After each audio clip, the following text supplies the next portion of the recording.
Good evening. I hereby call to order this regular meeting of the Board of Education of the Wilmette Public Schools, District 39, for Monday, October 27th, 2014. Will the clerk please call the roll? Here. Here. Here. Here. Here. Dr. Sue Cake is here with members of the Harper Garden Club to lead us in the Pledge of Allegiance.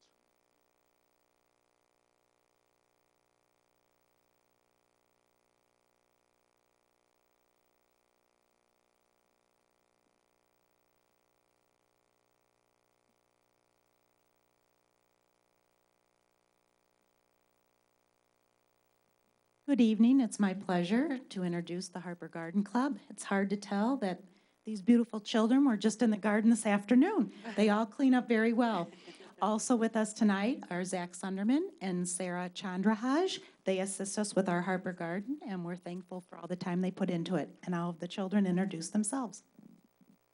Hi, I'm Neela Chandraraj. My favorite thing to do in the garden is probably to prune, just cut everything back. Hi, my name is Shannon Albright. My favorite thing to do in the garden is to plant flowers.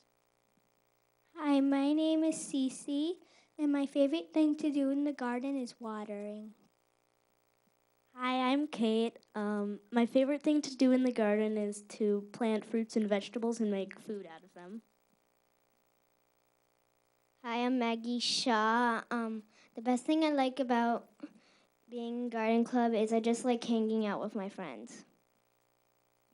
Hi, my name is Peter. I like harvesting like stuff from the garden and yeah. My name is William and I like planting flowers. My name is Sophia Crop, and I like gardening club because I get to make the garden look magical and eat fruits.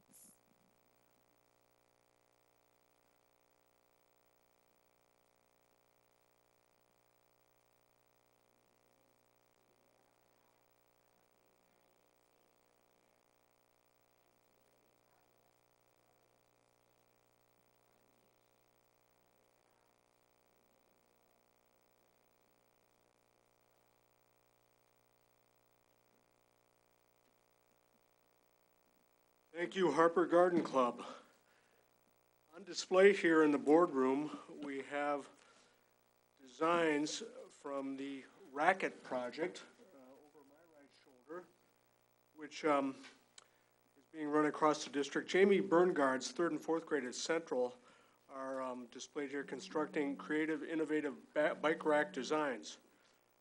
Also on display in the boardroom are some witches identified as Mr. and Mrs. A in a Halloween theme. I now will seek a motion to approve the minutes of the September 29th, 2014 regular and executive session meetings. I move to approve the minutes of the September 29th, 2014 regular meeting and executive session. Thank you. Is there a second? Second.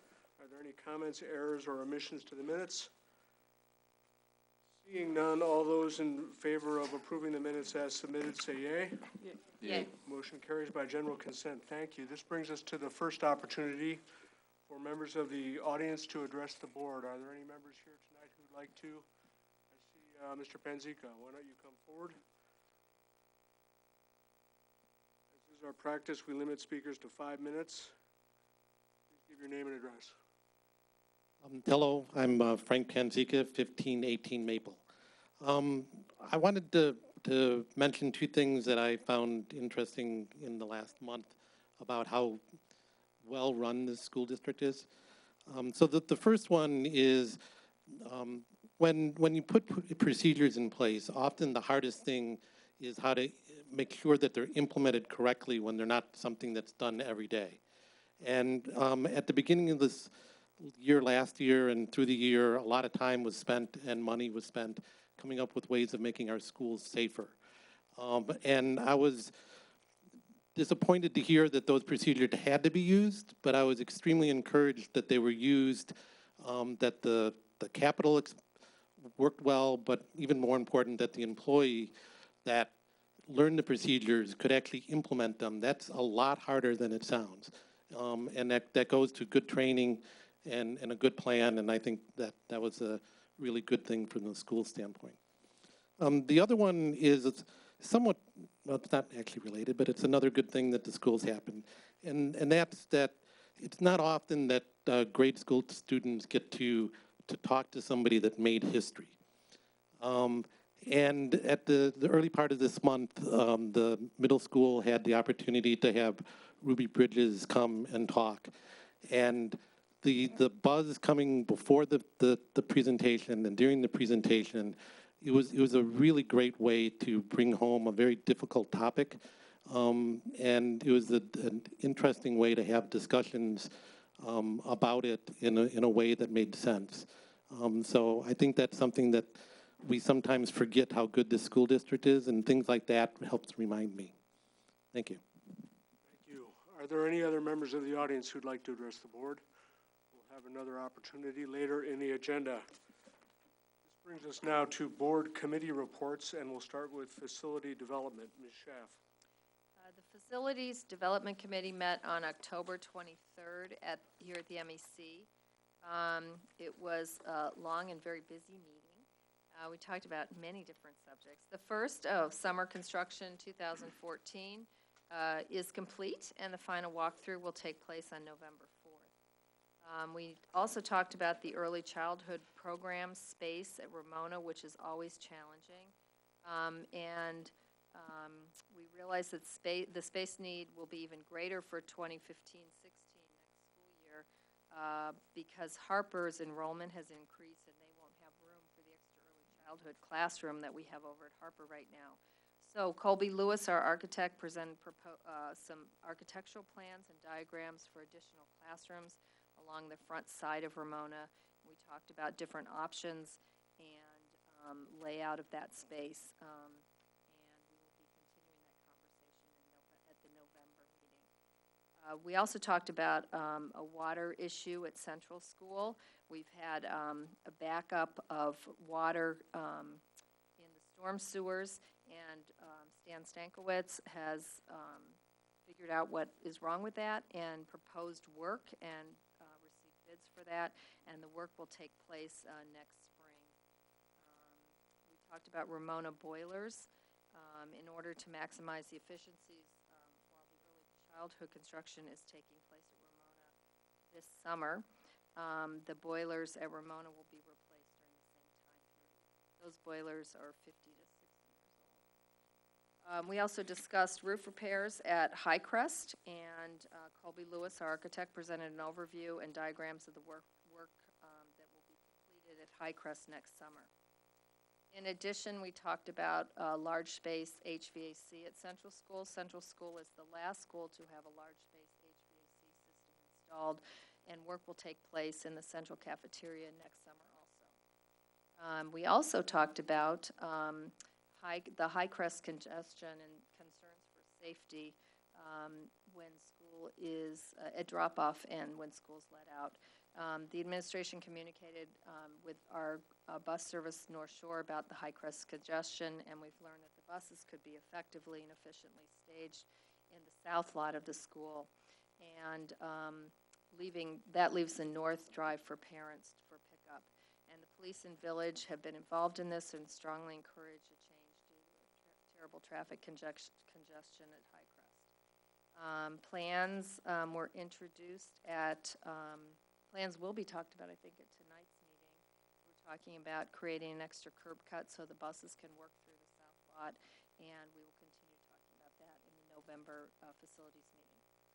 The final subject of the meeting was the capital projects. 5-year capital projects list was circulated and reviewed by the FDC at the meeting. We discussed budget and funding options for Learning Commons.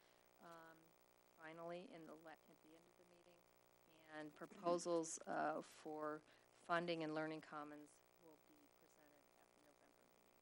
The next meeting will be held, 13th, thank you.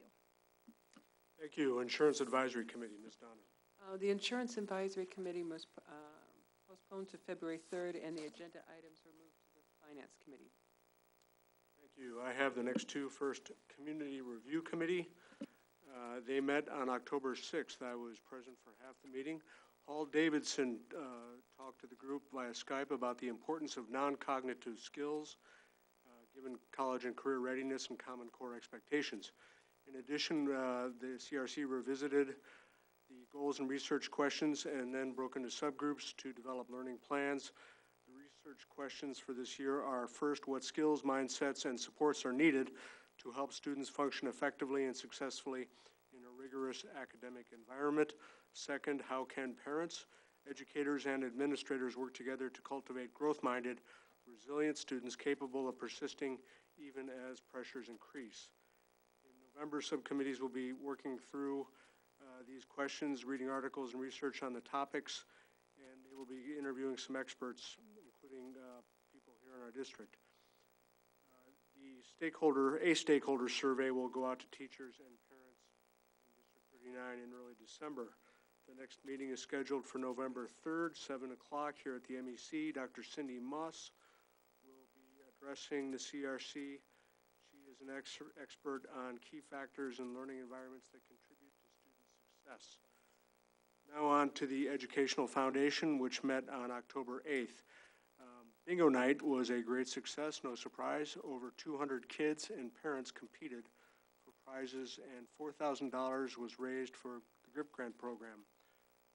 Also in October, a portion of proceeds from the Taste of Wilmette, which took place on October 23rd, will go to GRIP grants as well. We note GRIP grant applications are due November 14th.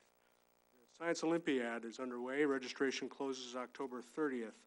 Many classes have filled quickly, and the organizers are looking for leaders so they can open up classes that have wait lists. So please consult the foundation website for more information on this.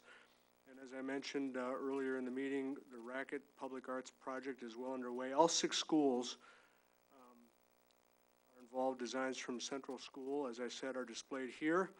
And the deadline for that is October 31st. Then a committee of teachers, art teachers, trustees, bike advocates will choose 3 designs that will be given to a metal fabricator who will turn them into practical and artistic bike racks to be installed in the spring. The trustees of the foundation meet on November 5th.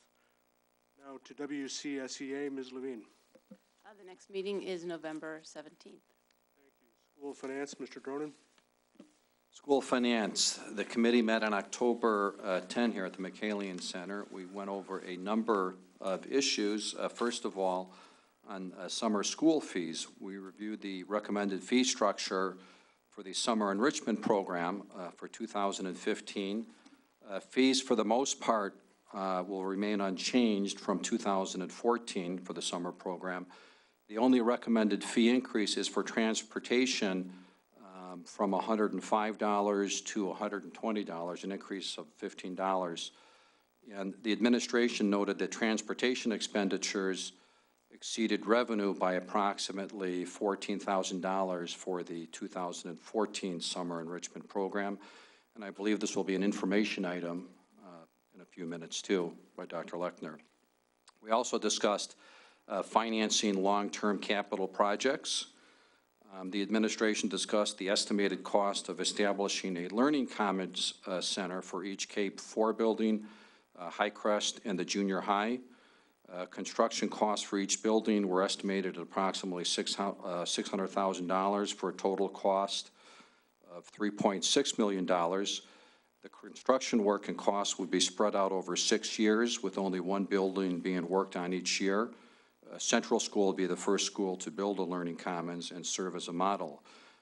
There was also discussion regarding the purpose of learning commons, and we also discussed that each year the district allocates approximately $650,000 for non-life safety projects based on recommendations from the principals in each building. There was general discussion regarding reallocating approximately $400,000 from the $650,000 to the Learning Commons project.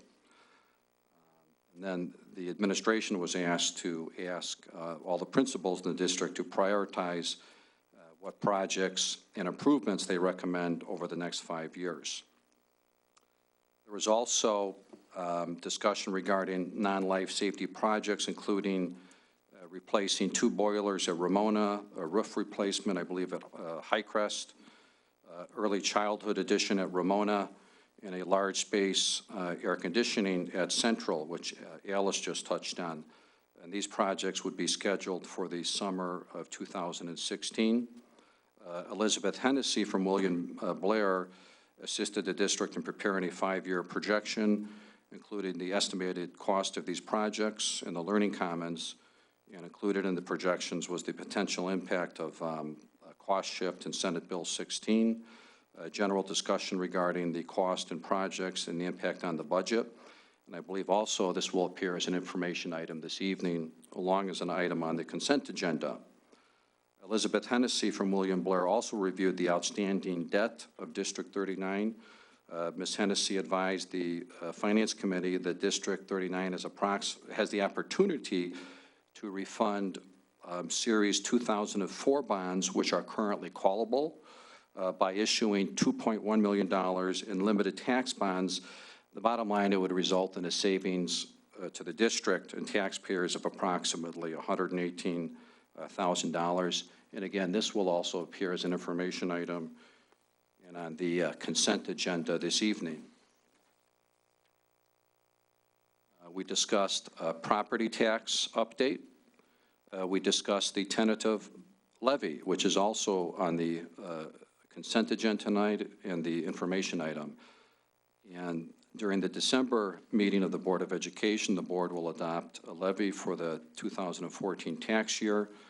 At the finance meeting, we reviewed all the factors that go into the levy, including the new growth, EAV, the tax rate, and CPI. And CPI for 2013 was 1.5%. That's the number that will be used this December. The Cook County Clerk cannot extend the District 39 levy by more than 1.5% over the prior year extension.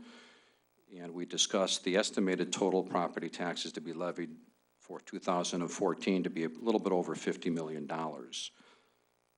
It was also noted that there's a new big property that came online this year, the Marriott or Residence Inn by Marriott.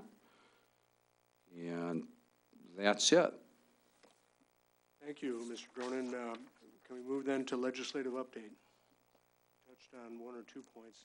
What else? Yeah, very little to report here other than Senate Bill 16. It looks like the House has taken their time, and that may go back to the drawing board in the House, and they may come up with another version of it. I haven't seen anything written yet, but I know there's been talk about that.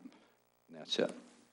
Well, thank you again. We'll now turn to written communication. The board received written communication from Tracy Kearney on September 30th in praise of Ramona Principal Dr. Heather Glowacki.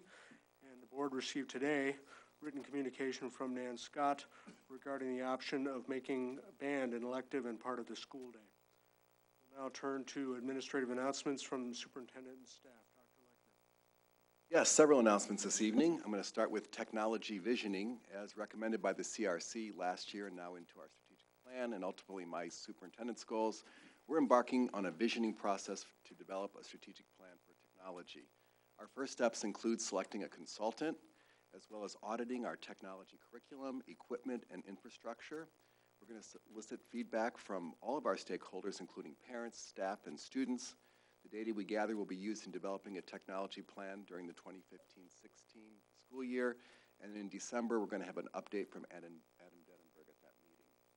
Next, another composting update. The composting at Highcrest continues to go very well. In fact, we consider the pilot a success, and we're going to embed that into the lunch program as we move forward. And we're lining up Harper Elementary for a composting trial in November, so we're looking forward to that. We're also looking at our elementary keyboarding instructional materials, and we're announcing a review of those materials that could lead to an upgrade in our keyboarding program at the elementary level. There are numerous online programs available that can easily upgrade instruction by using new tools and possibly adding a really meaningful home component. Again, in December, Adam Denenberg is going to give us an update to that program. We're also looking at our personnel policies. A few years ago, you may recall that we reviewed every single business office policy. Now we're going to do the same for the board's personnel policies. So in the coming months, you can brace yourself. The board can expect to see numerous policies for review and revision. Next, I'd like to announce that there's a club at the junior high called TED Ed. Very exciting, I know. Policy review, yes. Next, I want to talk about TED Ed. That's a junior high club that gives students an opportunity to discuss topics of interest, develop unique ideas, and then actually present their ideas in a TED Talk type style. Last year was the inaugural year for the WJHS TED Ed Club, and I want to announce that 8th grader Matt Decker is currently featured on the TED Ed blog itself as a future STEM star. Matt is featured for his talk entitled The Paradox of Hyperspace. So we're just going to give you a little peek of this TED Talk.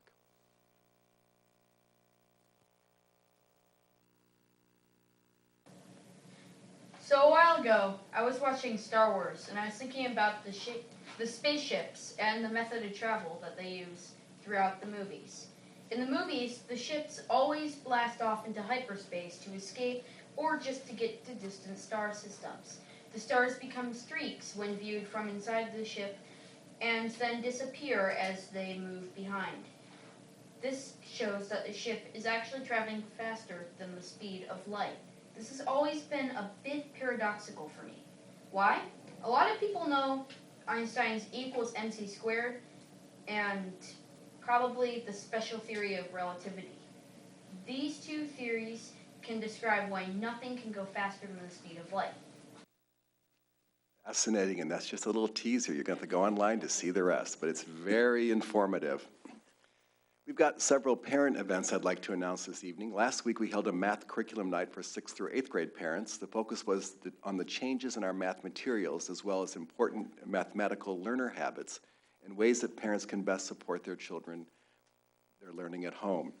I'm happy to report that all of the attendees indicated that the event increased or significantly increased their understanding of our revised math curriculum. The next parent night is for grades K through 5. That'll be November 4th at 7 p.m. at the junior high. Also this past Saturday, New Trier Township Districts co-hosted a technology boot camp for parents. This conference boasted 25 sessions helping parents better understanding the technology kids are using at school and also ways to keep kids safe at home. The event was very well attended with over 500 parents participating. This is the first in a series of parent learning opportunities we plan to sponsor in the district. Next, 5 Essentials. Last week, the State Board of Education informed superintendents that 5 Essentials is back. You may recall that 2 years ago, the State Board of Education introduced 5 Essentials. These are surveys that are mandated that measure learning environments in the schools. As this is another state mandate, I'm going to be working with neighboring superintendents to talk about implementation strategies. Dr. Palzette will have a full report next month on District 39 implementation. Lastly, we have 4 FOIA this month. The first was from Donna McShay requesting 2014 ISAT scores. The second FOIA was from Brian Powers of the National Council on Teacher Quality requesting information relevant to student-teacher placement process. The third was from Herbert Sirach requesting all current event assignments for 7th and 8th grades. And finally, the fourth from Leslie Wyrick requesting District 39 July 2014 enrollment data for grades K through 8. Thank you, Dr. Lechner. We'll now move to the next information item, which is the fall housing report. Yes, each fall, the State Board conducts its annual fall housing report to document enrollment across Illinois schools. Dr. Thrasher has tonight's report, and next month we'll be looking at District 39 enrollment projections. Thank you. So like Dr. Lechner said, every year, districts are required to report to the Illinois State Board of Education the number of students that are attending our schools based on September 30th registration. This report is referred to as the fall housing and is a head count of the number of students housed in District 39 buildings. This year, District 39 reported 3,688 students in our schools. As noted on the longitudinal fall housing data chart, 2009 and 10 school year was our highest when we had 3,715 students housed in our buildings. There was a significant decline in 2010 and 11, and although we've shown increases each year since, we're still below that high number. But if you notice on the chart, our 7th grade class continues to be our most populated grade. We also count enrollment. Enrollment is different in fall housing, and that includes all the students which District 39 is responsible for educating whether they attend our schools or they're in other programs. So enrollment is calculated starting with the fall housing number. Then we subtract any non-district students that attend our schools, and this year we have 2 students from Avoca attending our schools. We add in the early childhood itinerant speech, we add in students that are outplaced, and we add in students that attend the parochial schools that get service through an individual service plan. So all total, there are 3,728 students in our enrollment count. This is just a very slight increase of 7 students when we look at 2013 to 2014. And we're noticing the same trend as in the fall housing, that 2009 and 10 was our highest number of students, followed by a dip, and now we are seeing a slight increase each year since then. Any questions about my report? We'll look forward to the enrollment process that we begin next week. Thank you, Dr. Thrasher. The next item on information items is the student growth, student learning outcomes, pardon me. Yes, as promised last month, tonight's report, we're giving the board background information on student learning outcomes, also known as SLOs, and how it ties to teacher evaluation and the direction we are heading. Dr. Clausen has this report. Great, thank you. As Dr. Lechner said, tonight we're going to update you on our evaluation system, student growth requirements, and the next steps that the district will be taking. So just to refresh your memory, the Performance Education Reform Act, called PARA, was passed in 2010, and it instituted a lot of different requirements for school districts. It required us to align our evaluation with research-based standards and professional competencies. We chose to align with the Danielson model, which follows what the state had done in terms of a model. All of the administrators were required to become certified for inter-rater reliability and conducted a training that summer of 2010, participated in that in 2012. And all of these changes have been incorporated into our teacher evaluation plan, which we implemented in 2012-2013. One of the big changes is that it moved to a four-scale rating scale. Now, the second phase is upon us, and that phase is focusing on student growth. Currently, there's an advisory committee called PIAC, which is in charge of working on developing the state model, and they've been working since 2010 on a state model. They have recently begun releasing information that has given us a pretty strong indication of the direction that the state is going, and they've provided us with a lot of guidelines that have helped us to see the direction that we're headed and to help us prepare ourselves. They've indicated that they are moving towards a model called SLOs, which stands for Student Learning Outcomes, and that will end up being the recommended model. And to that end, then, we've been learning a lot more about that in the district, so that we'll be prepared for that. We know that under PARA, teacher evaluations have to include student growth by the 2016-17 school year. It starts out, it comes in as 25% of their overall rating, and then ultimately will be at least 30% of their overall rating by the 2018-2019 school year. So we continue to monitor the information that's being released by ISB to stay on top of the direction that all of that is heading, and we're continuing to prepare our teachers. So the state defines student growth as a demonstrable change in a student or group of students' knowledge or skills, as evidenced by gain and or attainment on 2 or more assessments between 2 or more points in time. So we have to keep that in mind as we look at measuring growth and preparing for teacher evaluation. The state has also released guidelines that tell us that they want to classify assessments into 3 types. They're calling them Type 1, Type 2, and Type 3. A Type 1 assessment is a standardized assessment. It's scored outside of the district. It's administered nationally. So it would be things like the MAPS test, performance series, or any of the other nationally given types of standardized tests. Type 2 assessments are assessments that are given district-wide, so they would be things that we adopt as a district. They can be developed by the district, or they could be developed by outside people. So for example, we could use a math textbooks tests as part of our assessments. It just has to be adopted by the district and given across the grade level or across the subject area to be a type 2 assessment.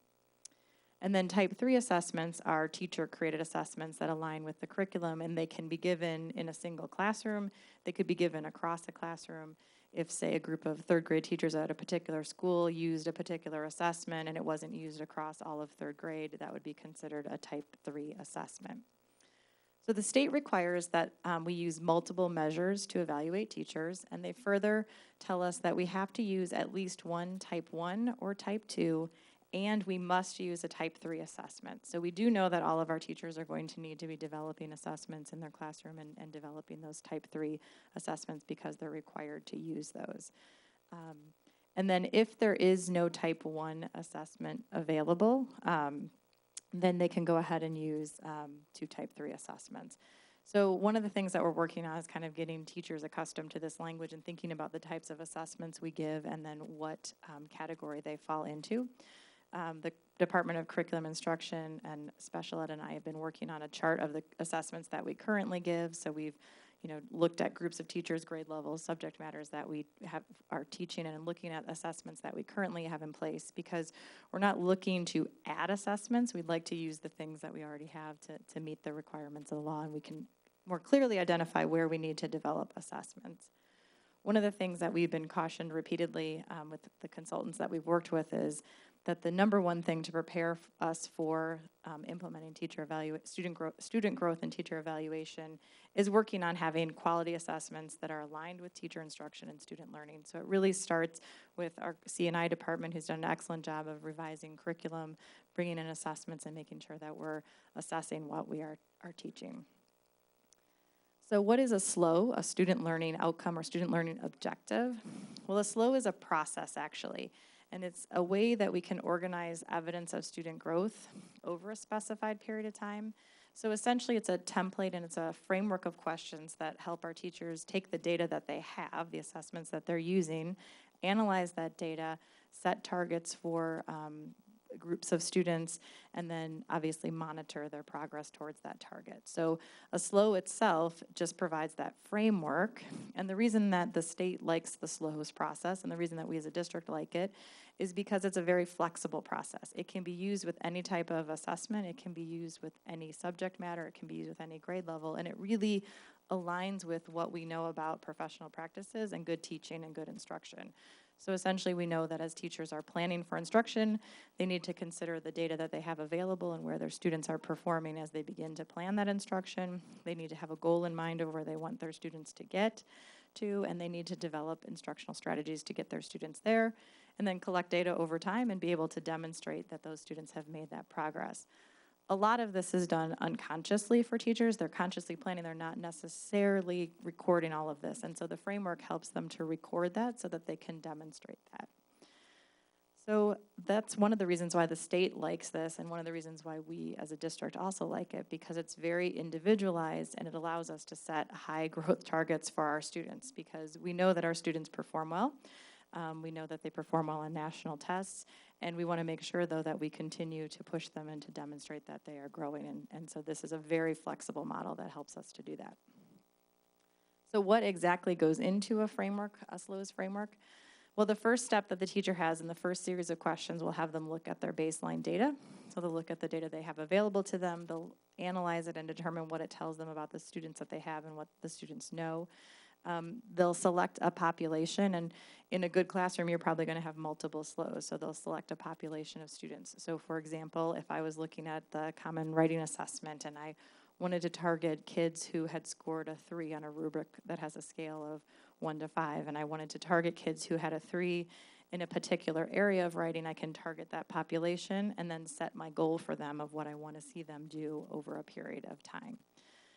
So I'd set that targeted learning objective for where I wanted students to be at the end of whatever that defined period of time is. It could be as short as a unit. It could even span an entire year in terms of how a SLOs works.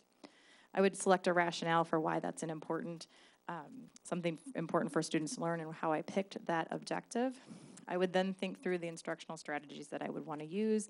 And one of the key questions in the framework will ask them about the variety of strategies they're using, how they're differentiating, how they're tiering instruction for the kids that are in their classroom. Then finally, I would identify the assessments that I'm going to use, so not just the pre-assessment or the baseline data, but assessments that I'm going to use to track the students' progress throughout the way, the formative assessments. And then finally, I'd identify a summative assessment that I'm using. And then I define my growth target, and obviously use the information that I have to have that growth target and set that target.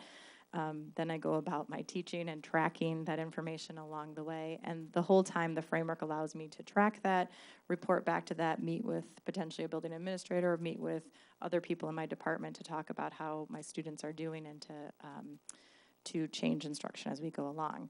The other beauty of this is that it allows us to track students' instruction in real time, so we're not just looking back in sort of a post-mortem way. We're looking at students as we go along the way, and I can adjust to my strategies as a teacher. So if I have set a target and my students are not making good progress towards it, and I can tell that from the formative assessments that I'm giving, I can adjust my instruction so that I can get my students to that target, which is another beauty of a SLOS process.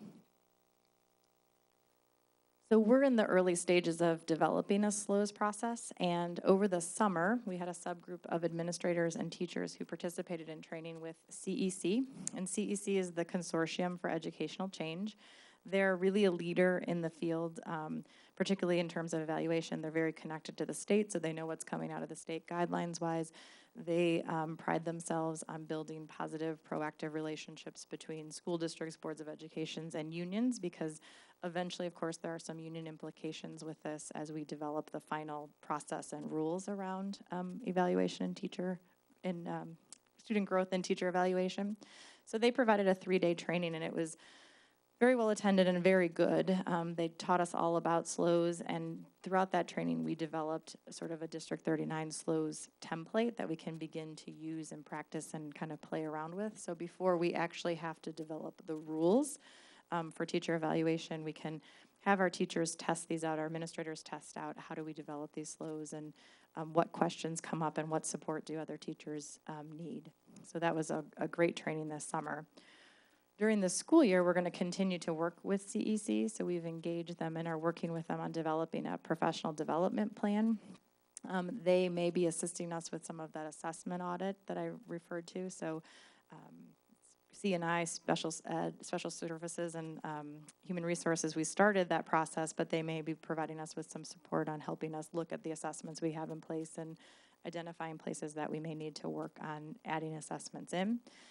And they will also be working to help us with a SLOS pilot. So we're allowing all teachers this year to play around with the SLOS process and work with their administrators on developing a SLO. But we're going to particularly target Wilmette Junior High School, Highcrest, and Ramona to do a more formalized pilot to provide some really intensive professional development, also to get some formal feedback from them on how the SLOS process is working, what questions they have. Because one of the things that we haven't done, which will happen beginning next year, is we have to develop the specific criteria. So for example, when we're talking about teacher evaluation, we'll need to talk about would a SLOS be acceptable if it was 3 weeks long, or does it need to be at least a semester long, or does it need to span a year? So a variety of things that are rules that we eventually have to develop, which is a part of a joint committee that will have to meet with the union administration, and that by law has to be agreed upon together with criteria for those things. And that's the 2015-2016 project eventually. In addition, all along, we're going to be focusing our professional development on teachers, working on making sure that they have developed and identified good assessments for their areas. We know that for some areas, this is a little harder than other areas. So for example, in areas like library or where there's a differentiation support teacher who may not have a specific class in front of them, we have to sort of begin to deal with what are the assessment tools that they use. How do they mark and demonstrate student growth? So we know that there are some trickier areas that we need to focus on in terms of assessments. We feel really pleased. CEC keeps patting us on the back and saying that we're way ahead of the game. That the fact that we don't have to implement till fall 2016, and we're trying to take a really measured 2-year approach to building all of our capacities to have good assessments in place and prepare ourselves for implementing this in teacher evaluation. My mantra has been, it's all about the teaching, learning, assessment, demonstrating student growth, and the teacher evaluation part is probably the easiest part, coming up with the rules once we have all the assessments in place and we all are thinking in the same manner. I think that part will actually be hopefully the easiest part. But it's a 2-year journey, and you'll be hearing more about it, I'm sure, along the way as we go. And if you have any questions, I'll take them now. Thank you, Dr. Clausen. Are there any questions, Ms. Donnan? In the workshop, working with the teachers, has there been a consistent concern expressed with them, or are they enthusiastic about the process? I think teachers are enthusiastic because once we started talking about it, we realized that it's really just good planning, and this is what our teachers do. They look at assessment, they look at the students in front of them, they develop their objectives, they teach, they tier their instruction, and so I think once you start to realize that that's what it's about, it becomes less scary. I still think, people get nervous when it starts to be part of an evaluation and they hear those pieces and what are the rules. Of course, there's some nervousness and people are kind of cautiously watching, but the people that were involved and understood what a SLOS was and is said this is really just good instruction, and it's kind of making me think in a particular way about what I do. Thank you, Mr. Dronin. A very good report. And it sounds like you've really made some good progress on student growth, but how do we measure it in a high-achieving district and building the assessments from within? And I really encourage you to proceed in that area. And again, part of the law says you can look at national tests and stuff, but to me that really does not do any good saying, well, we exceed 95% of the national average. The key question is, if you measure student growth from the start of the year to the end of the year, no matter where that student starts, what is the growth? And are all kids learning no matter what their ability or where they started at the beginning of the year? And really focusing on that, and it sounds like you're doing that. You sound just like our CEC consultant. One of the things she cautioned us is that people tend to think type 1 and they tend to think of national tests. And really, for a district That's like not this, it. this isn't going to tell us. We need our type 2 and 3 assessments that are aligned to our curriculum and push our kids to learn more than what's expected nationally. So that's why SLOS has been so appealing to us as well, because we can do that. Thank you. Thank you. What else? Ms. Levine. I just have a question about the, I guess, the opportunity to choose multiple populations. You're talking about the targeted populations and setting the goals. I guess any thoughts on how you go about ensuring, that all the kids are covered, or that it's not, there's a certain population that's kind of either easier to address or easier to track, or how you Yep. So ultimately, the Joint Committee has to set the criteria and the rules. And one of the things that they have to consider is how to ensure that all students are covered, whatever that is in the rules. So right now, as we're playing around, we're not as worried about that. But that is one of the big questions, is how do you make sure that, some kids don't get excluded and not covered. The nice thing is there's a couple of the districts that are a little ahead of us. We can watch to see what they do. But that will for sure be something that will end up being addressed in the final plan in terms of, it, given that you could have multiple SLOs, you may just have to be sure that you've covered all, the kids are on your roster somewhere and that you're demonstrating everyone's growing, so. Thank you, Dr. Clausen, a good discussion. Now on to New Trier High School Freshman Survey Report. Dr. Lechner. Yes, this is another annual report. Dr. Palzette is going to present this year's data, and we have some encouraging results to share. Dr. Palzette.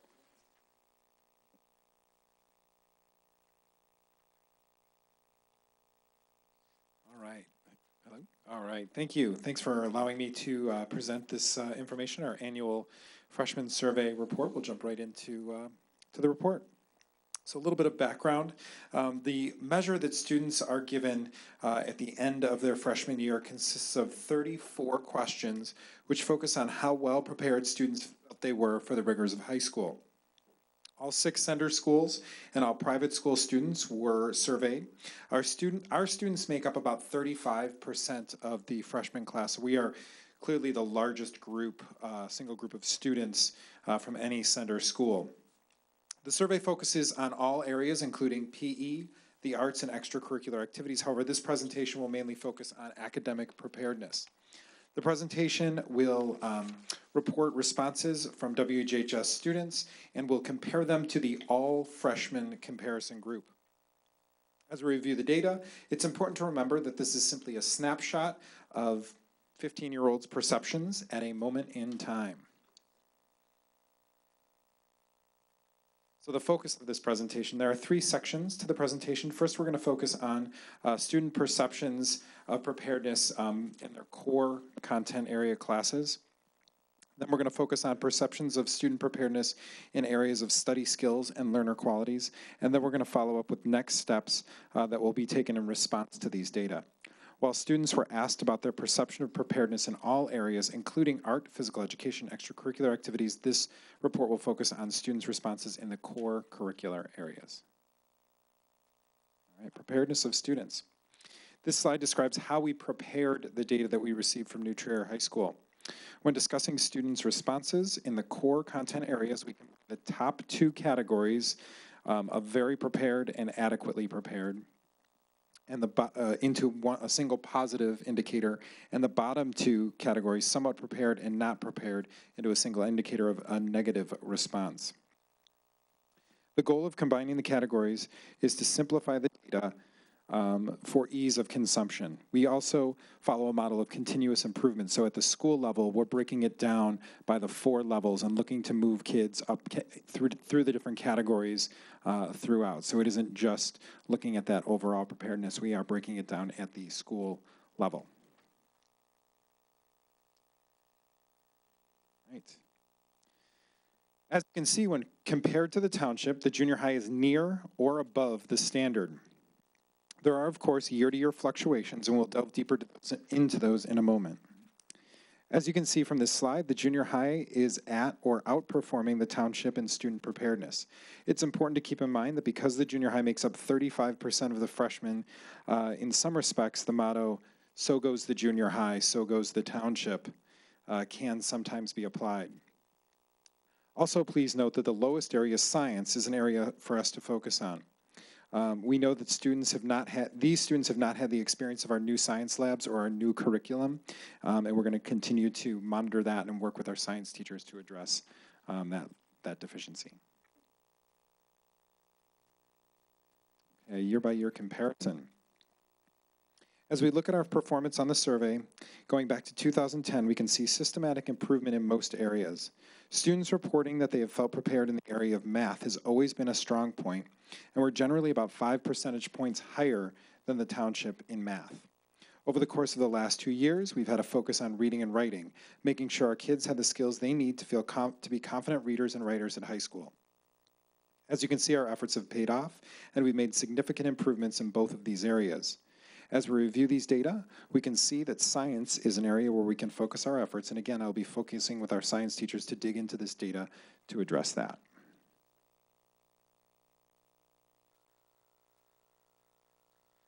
As we get into some of the follow-up questions in the next slides, you'll see a slight juxtaposition in the data.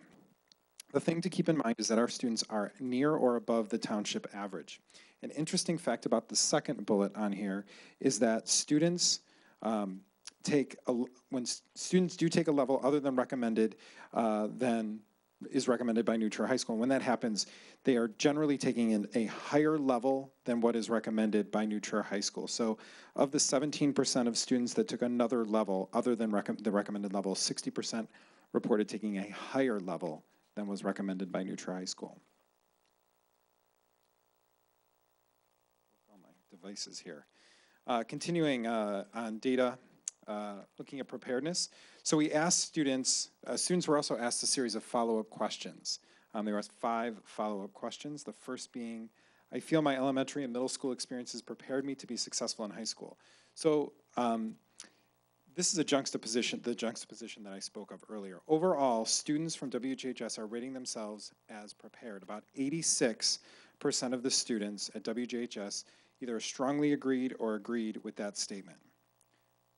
let that sink in for a second. 86% of the students felt that they were prepared. That is the highest number we've received in that overall preparedness. So in 2010, it was 65%. In 2011, it was 78. 2012, 75. Last year, it was 78, and this year it's 86%.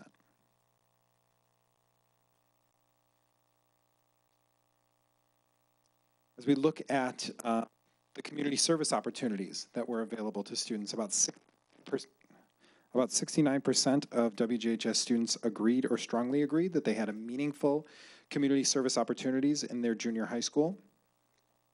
This is actually an impressive statistic considering that we do not have an organized curriculum or program in the area of service. Over the course of the last year, we've implemented a Service Over Self Club in an effort to allow students to have better access to meaningful service experiences.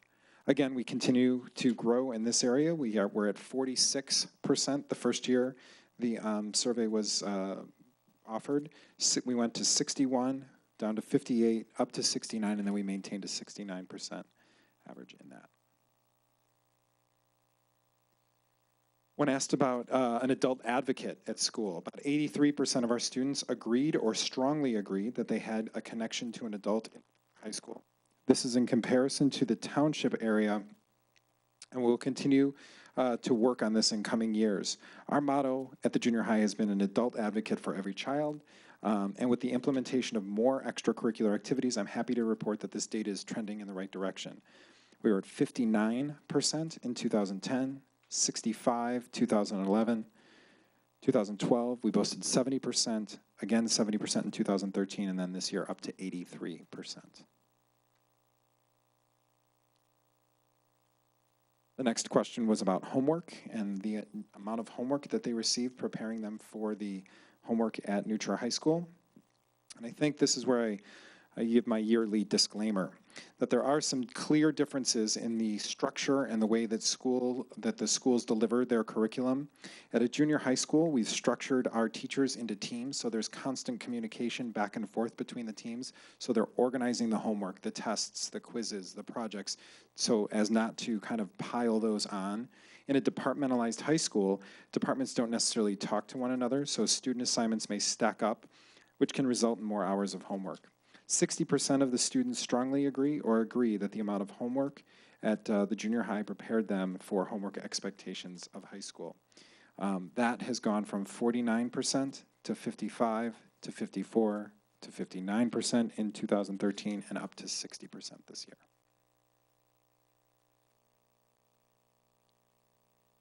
The final kind of learner qualities question that was asked was about study skills, learning adequate study skills to study appropriately in high school.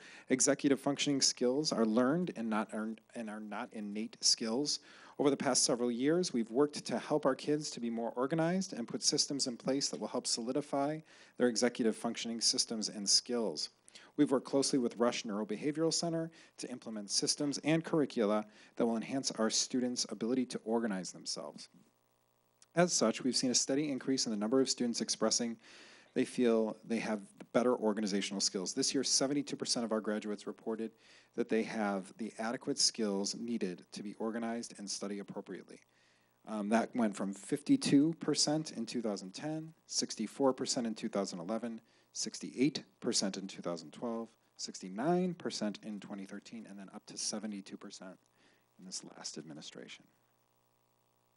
So again, trending in the right direction. There's the organized one, sorry, I forgot to click.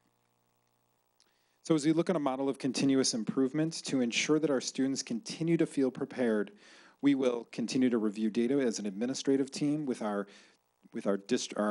building leadership team, which is made up of teachers and other constituents. We'll look at discussing these data in the academic department meetings. These will continue to be included in our school improvement plan. We'll continue to discuss with content area teachers, and then there will be further articulation with the other New Trier High School sender schools, including the principals, and of course, you know that the superintendents will be discussing the data as well. With that, I'll take your questions. Thank you, Dr. Pelzet. From board members, Ms. Donnan.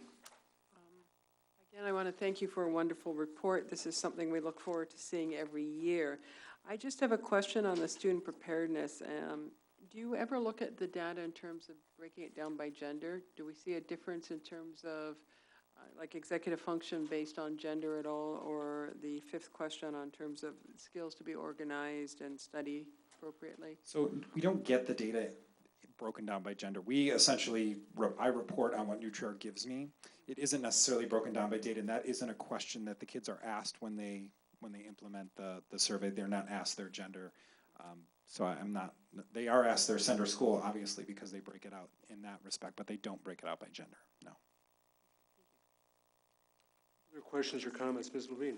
My question may be another one that you don't get the data that way, but every year when you reference the percentage of kids who are taking courses that they were not recommended for, and it's always they're taking higher level. I'm curious, and I can't remember over time how that percentage has changed or not.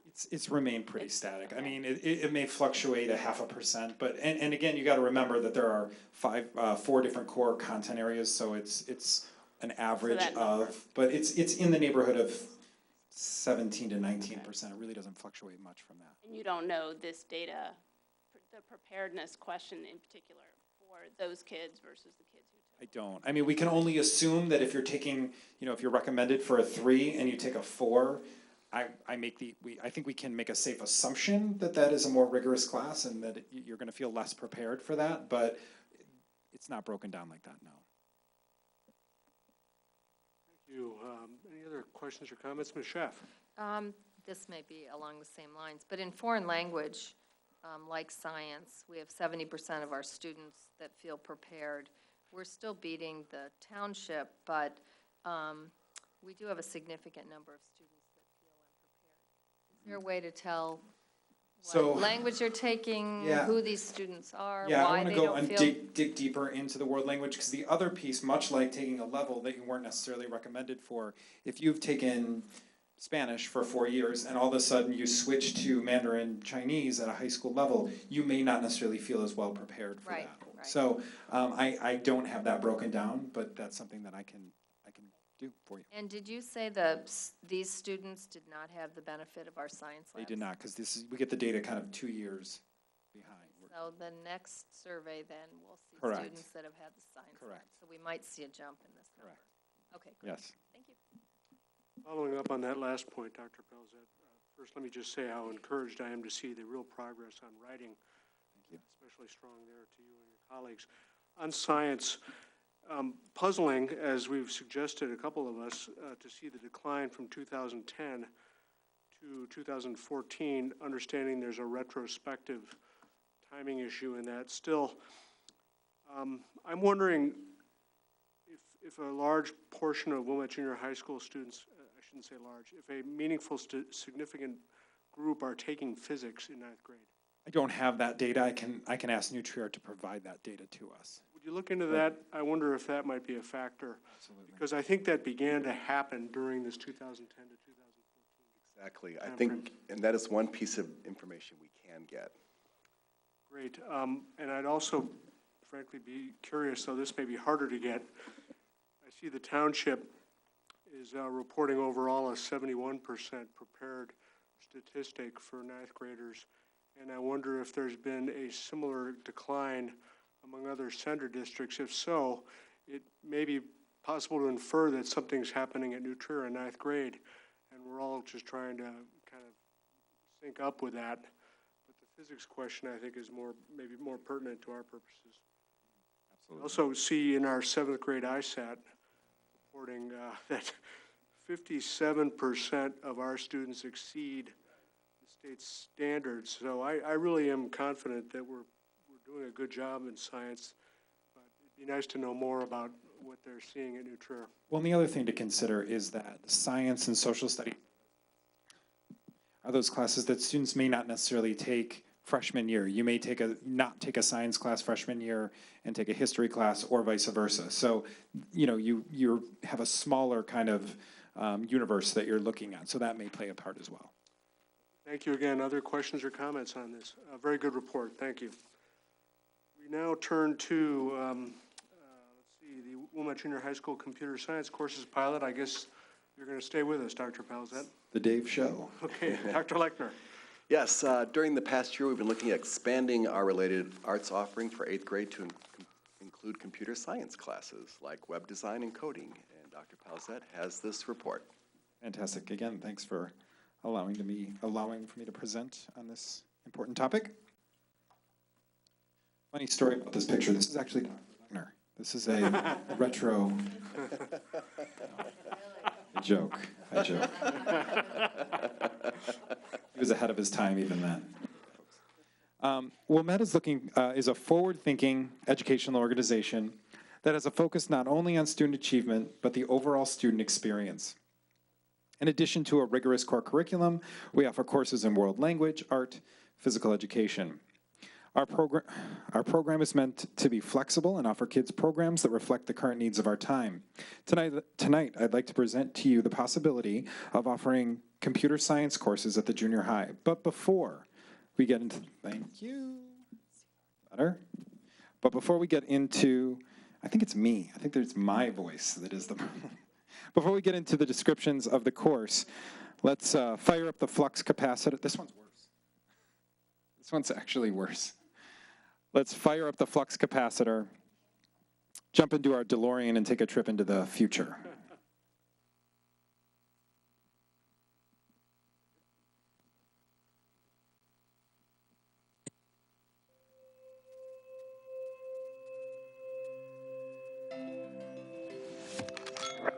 The water volume in my shower is based on the city's consumption patterns.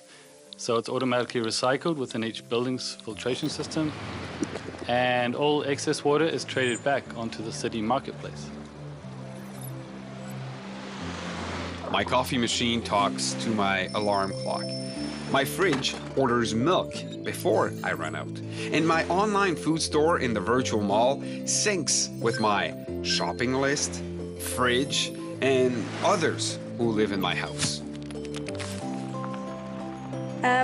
So my windows, they have these little invisible solar panels that generates a surplus of energy each month, and I automatically give that away to charity.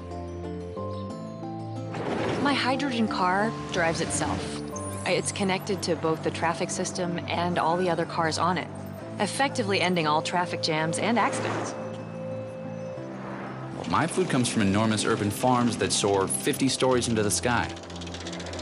Each plant has its own wireless sensor that communicates needs in terms of water, lighting, and temperature. All the food I produce is logged via an app to the distributors in my area.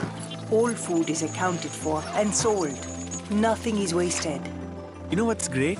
My phone can identify an exact product, order it, and have it delivered within a few hours. My virtual doctor can diagnose most injuries remotely and then automatically prescribe treatments and remedies. My app can translate languages in real time, so it eliminates all language barriers. My 70-year-old grandfather has daily face-to-face conversations through a simple interface with me, his friends, and with my family, even though we're miles apart from each other. Before, I had less time to connect with people close to me, and now, thanks to the time saved by new tools, by connectivity, I can eat dinner with my kids, watch old films with my wife, and play soccer with my friends. My park is lit by artificial sunlight. The trees have, like tiny wireless streams of fiber running through their trunks that sort of organically adapt like nature, which give coverage to where it's needed the most. 15 years. 15 short years. This could be the world that our kids will be working and leading in. And we want them to be prepared. The commonality of all of the predictions you just saw is that computer programming and coding was at the heart of each and every one of them. We want to make sure that we provide our kids the option to take advantage of the classes that help them get under the covers of these technologies. Let's go deeper into why we should further explore computer science courses for our students. Being able to compete in a rapidly changing and flat world will require kids to look at problems differently and have 21st century skills. Coding will require our students to analyze problems differently than they have in the past, apply the math skills that they're learning in their math classes. They will use their new skills to problem solve in new ways and reason in a logical manner. Additionally, computer science is a new way of thinking which will require kids to persevere or be gritty about their work. They will need to work with their teachers and peers and advocate for themselves, and will have unique opportunities to collaborate in new ways. Junior high school is the perfect time to implement computer science courses, as one must think conceptually. As students enter middle adolescence, they are moving from concrete to abstract thinkers. Also, it is estimated that over the next 10 years, right when our kids are entering the job market, there will be 1.4 million jobs in computer science and only around 400,000 graduates qualified to fill them.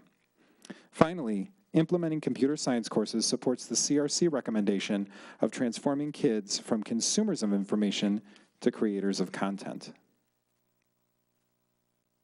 A little bit about the program. After researching many options for coding, I believe that working with the Illinois Virtual School is the most cost-effective and educationally responsible choice. Other options investigated included hiring a computer science teacher, creating an online class with available resources, and using Khan Academy. We have offered classes through Illinois Virtual School in the past, and the quality of the courses and the support we receive is excellent. IVS has worked with Illinois schools for the past 12 years and offers students courses that are not able to be offered by face-to-face teachers. Students would be enrolled in a class that would meet regularly and would complete both in and out of class work. The classes are taught by fully licensed teachers, and the curriculum adheres to state standards. I would recommend that we offer 2 classes, Introduction to Web Design and Visual Basic. Let's learn a little bit more about these classes.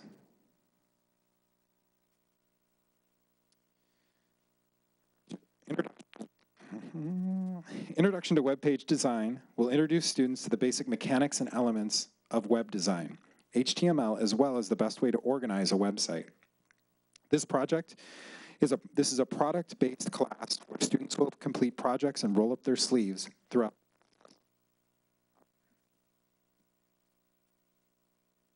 There would be no prerequisites for this particular class. Visual Basic is a much more intense experience. Students will learn to write Visual Basic code and learn how to manipulate on-screen objects. This is also a project and product-based course, and because of the high level of math involved, students would need to be enrolled in Algebra 1 or higher and obtain a recommendation from their math teacher. All right, the structure of the program. The class would be offered to our students in lieu of a related arts course, and students would make a full semester commitment. We would keep enrollment at no more than 20 students per class for this pilot phase. If we receive more than 20 interested students, then we would hold a lottery and maintain a wait list. Again, students wanting to take the Visual Basic course would need to meet. As we have done in the past with IVS, the cost of the class will be paid through user fees. All right, as we look at possibly implementing this program, it's important to have a timeline. While we have done some of the initial research, we would wait for board feedback before moving forward with the implementation of this class. We have researched possible programs and have compiled this report to the Board of Education. Moving forward, we would begin to enroll students and prepare our staff for implementation. In December through April, we would implement the program and monitor student progress closely. And finally, at the end of the year, we would evaluate the program by surveying students and their parents about the program and reviewing the grades the students receive. We also will collect feedback from the IVS teacher. This data will help us determine if we should continue or make adjustments to the program. So, I'd like to conclude with a short clip from a recent NBC News report on a young computer coder. I think that you would agree that we have students who are able to accomplish great things if we provide them the resources to do so. Wheaton Academy sophomore Austin Valesky doesn't have his driver's license yet, but he already has a worldwide successful app. It's a great thrill just seeing people I don't even know saying what their high score is, taking videos of them getting their high score. A few months ago, his friend Ben Pasternak, also 15, contacted him from Australia about an idea. I thought it was really cool, so he asked if I wanted to make it into a game, and I'm like, sure, it's a Saturday, why not? I have a few hours. And a few hours is all it took for Austin to create a prototype for Impossible Rush, a brain teaser game. We didn't think much of it. We just wanted friends to play it, and they'd have fun with it. And people did. With the help of a marketer, the game's popularity skyrocketed.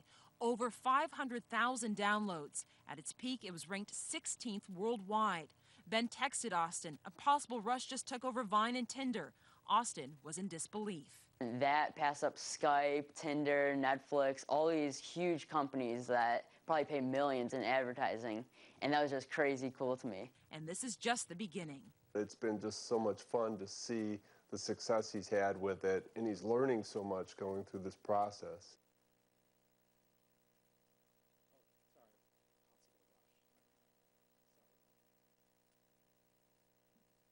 But every good board presentation needs props. So, with that, I'll be happy to take any questions that you have. Thank you. Any comments, questions? Mr. Dronin. I have a number of questions, and I'm going to save the fee part for last. A good presentation. You know, I read through your report 2 or 3 times, and I keep going back and forth. Is this a good idea? Is this not a good idea? And let me give you some of my thoughts on it. And I understand the overall, we're trying to prepare kids, not only for the workforce, but for high school, and web design is a great thing to do. But our 8th graders are 9 years away from the workforce. And as you know, technology moves at such a rapid pace. I'm going to give you an example in my own life where a long time ago I took a course, Introduction to Computers. No one here has heard about Fortran or COBOL, maybe a few of us. And I was all excited, and you'd get these big stack of cards, you'd feed them in the computer, I would drop them all. I was an economics major.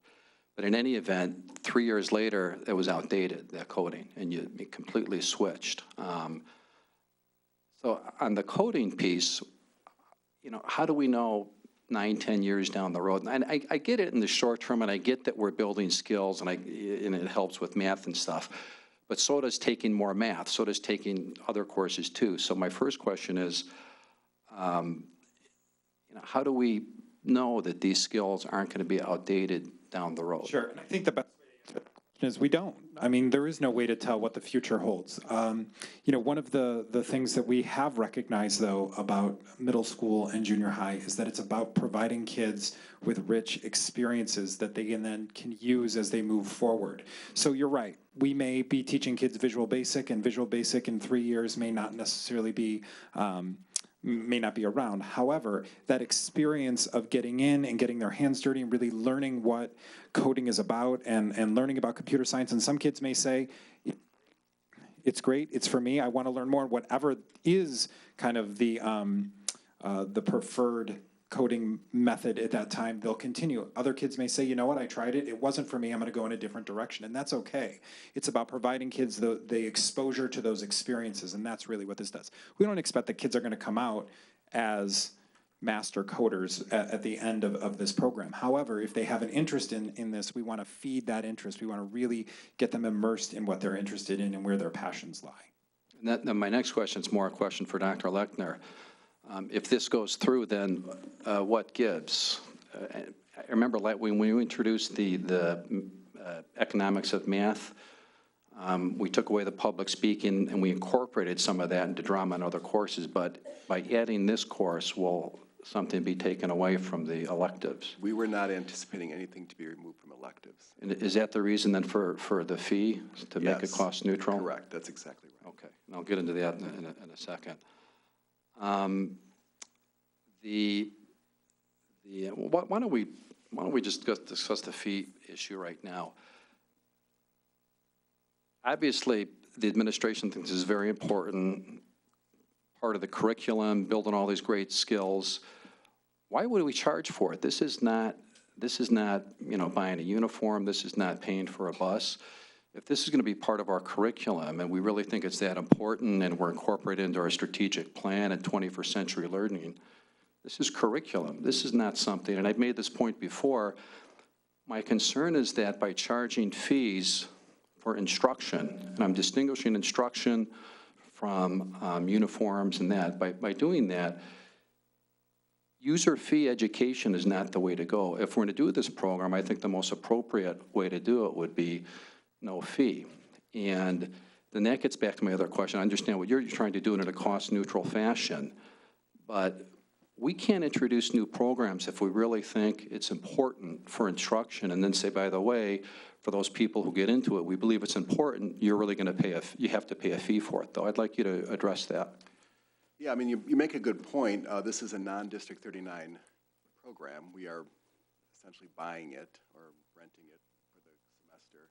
And that would be basically, you're exactly right, it's cost neutral, and it's not a District 39 staff or anything else to add. Well, and it is an unprecedented that we would charge for an Illinois virtual school class. We have had actually parents approach us and say, you know, I'd like an enriching experience for my kid, and it's something the class isn't offered here at school. And then we've worked with Illinois Virtual School for that. In addition, some of our other related arts classes do have a fee attached. Our photography class has a fee, and some of the other classes do have a fee that goes along with it. So it isn't completely unprecedented. You again do make a good point. I think if we're going to charge a fee for it, maybe a more appropriate structure would be an enrichment, a before school, or an after school course. That's all I have for now. The chef. Yeah, so we just were talking about classes that, you know, what has to give. I was more thinking about this as a related arts class. I think that's correct.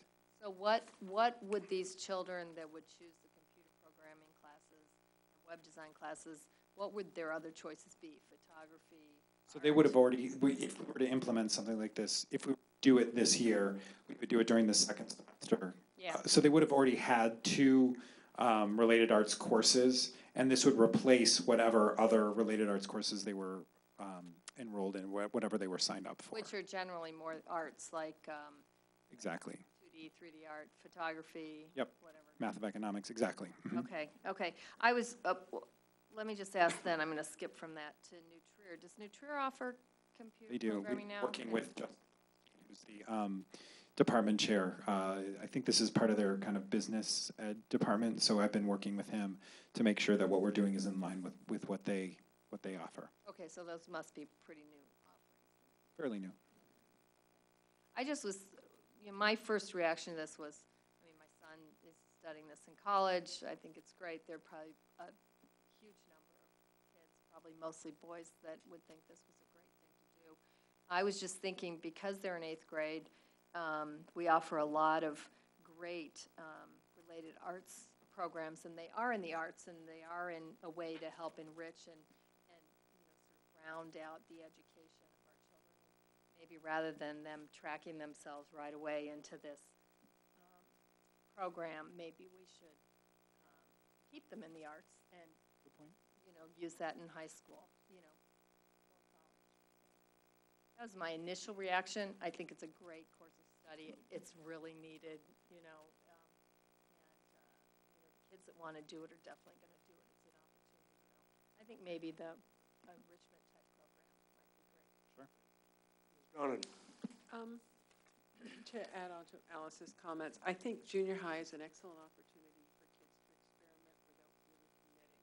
When you take this sort of course at high school, you are committing. If you don't do well or find it's not for you, that's on your transcript when you go to college. I think the opportunity to play with a course like this, to do it on a short period, to be able to see, is this something that I'm interested in and will pursue, I think is an excellent fit for a junior high setup.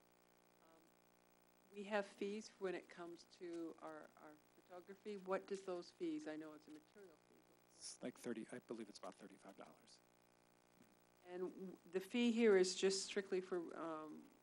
It's set by Illinois Virtual School. I believe there is a discount. I put the $170 down, but I believe if we get, I think the number was 10 students, it could have been 15 students total, that number drops to 150 per student. So there is a little bit of flexibility there. And if a parent was interested or a child was interested and wanted to continue once they've had sort of the opportunity to play with this at a junior high level? Could they take more courses at a fee-based in the summer They or could. in the evening? We would keep them on our Illinois Virtual School enrollment, and they could over the summer.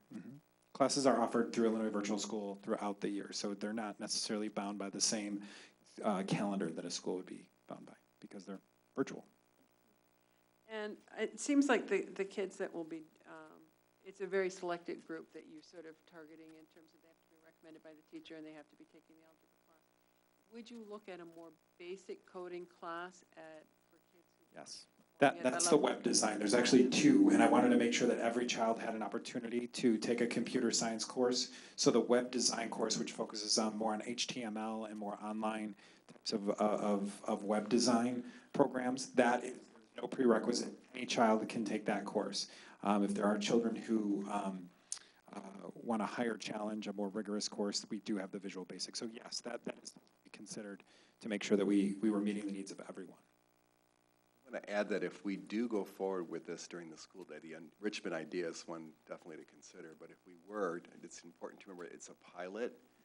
And also, when we've charged parents fees for Illinois Virtual School in the past, it's because they came to us and said, we need this, we would like this, and they would also like it during the school day. So it's a little different than it was before, that's a fact. And then if we do pilot it this year, then we would have, and let's say it was successful, then we'd have to have a serious discussion about if we made it really part of our program moving forward. Just a question to follow that up. Would we ever consider hiring a teacher? Do you ever see a time where we would did. We couldn't find any. We did. We actually looked at that. So, but the answer is still possibly and yes. We were looking for a way to get some experience with this before we moved into a more permanent option. And then in that case, then, Keith, it gets back to it will become cost neutral because we might have one less section of some other related arts, whatever that might be. This would not be a full program all day. It would just be 2 sections. We have to give that careful thought as to what program would be cut then. Can I follow up on a comment that Alice made? You made a great point on, and correct me if I'm wrong, but is it too early to introduce this when there's other opportunities? I think all too often in education, obviously we want our kids to get jobs when they graduate from college, but I think that's a little bit early to be worrying about that right now, and there's so many great other things. We're teaching them to be creative thinkers. They have their core subjects, learning outside of that. Frankly, a lot of this stuff kids do design webs outside of school. We have some smart kids. Right. And kids. Like the boy on the video. Exactly. So if that's something they really want to do, they're going to do it. I'm not saying I'm opposed to the idea, but as I said before, I wonder if our next step, because we're going to bring this back next month to you as we process this through. I wonder if our next step needs to be a survey of parents to see, A, is this something interesting for a second semester?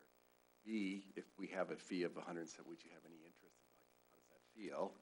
And C, it's a pilot. We don't know where it's going to end up. And it just gets some, or would you like an after-school enrichment program? And give them 4 different options and see what they say. Maybe we should do that. Good discussion. Thank you, Dr. Pelzet. Oh, Ms. Levine. So I think it's a good idea. I don't think it's too early for kids to start to learn this. I think this is a demonstration of creative thinking and a different thinking approach, and I think it's helpful and useful. Can you just explain how the related arts are determined in 7th and 8th grade? Because I think I may not have that totally clear. So all kids, Okay, so in 7th grade, the way I describe it is in 7th grade, it's like eating from the buffet. You try a little bit of everything. Kids get essentially a little bit of every experience. In 8th grade, you take you're ordering from the menu. You're taking a much more targeted approach. So you took a photography class in 7th grade, but you really liked the black and white photo, part of that unit. So you'll take a black and white photo course, or you took sculpture and you took the drama course in 7th grade, and you really liked the theater, the building, the sets, and the theater construction, all that. So you'll take the technical theater course. So again, it becomes much more specialized in 8th grade, and there are 7-week experiences in 7th grade and 4 quarter-long experiences in 8th grade. So it's a little longer, a little bit richer experience. So this is probably off the topic, but every kid in 7th grade takes all the rotations? Because that's not my experience. 5 of the 6. And they're just placed in those? Randomly placed in those. So, okay, and then so there's already a non-arts related arts rotation. Math of economics, correct. That not all kids take. And so in 8th grade, they would be able to choose that if they want to. So it seems like there's a lot of arts-related arts, and then there's a couple of non-arts-related arts, which I think then gives kids an opportunity to take both kinds and experience both the creativity as well as the more critical thinking creativity. So I would continue to look at this, and I think looking at the variety of options for how it gets executed is a good idea. Right, and whatever we do this year would be different for next. This is a pilot. Right, so you're doing it this year to understand the context of the content and how well it's taught and what, not exactly how you would execute it next year. Correct, and also to see what electives kids would not take. We have to explore it. I think the parent survey is the next thing. We can bring that data back next month as we continue to work on this. Thank you. Ms. Downen. If these classes have 20 kids, that really doesn't impact, and it's spread out over the 8th grade, it doesn't really impact sort of what we offer into the relative arts, because it isn't like we're dropping the whole class. Correct. There's just going to be 1 or 2 fewer kids scattered throughout the other. So we can offer it without impacting what we have currently. That gets into the fee discussion. Well, that was a good discussion. We look forward to hearing more at our next meeting. I think we now are on assessment update. Dr. Lechner. Yes. This report is the next in a series of reports we've been giving the Board of Education on District 39 assessment practices. Now, as we move closer to park implementation this spring, as you already have guessed, this will be the last ISAT report for school boards across the entire state. Melanie Horowitz and her fabulous team are here to share in this report. Thank you for the microphone alternative. I think we're going to try this.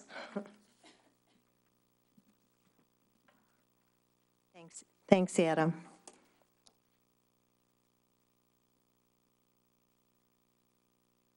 I'm afraid this is going to tip over, but okay. It is our practice in District 39 to always emphasize the use of multiple assessments rather than a single measure to determine an individual student's strengths and challenges. However, for the purpose of reporting district-wide progress to the school board and the community, we have historically reported on 2 of our assessments each October: the Illinois Standards Achievement Test, ISAT, and Performance Series, our Performance Series tests. Although the data reflects scores from our previous spring, the State Board of Education doesn't release the ISAT results to the public until the fall. Thus, our practice has been to provide a full report of both ISAT and Performance Series testing for comparison purposes of our 2 major metrics simultaneously.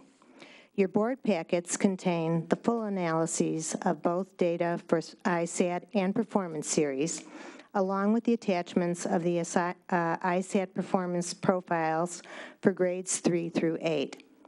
This presentation will briefly summarize those data and then outline some future possibilities for Performance Series, information about the release of the Illinois Report Card, and an update about PARC, the assessment that will replace ISAT next spring.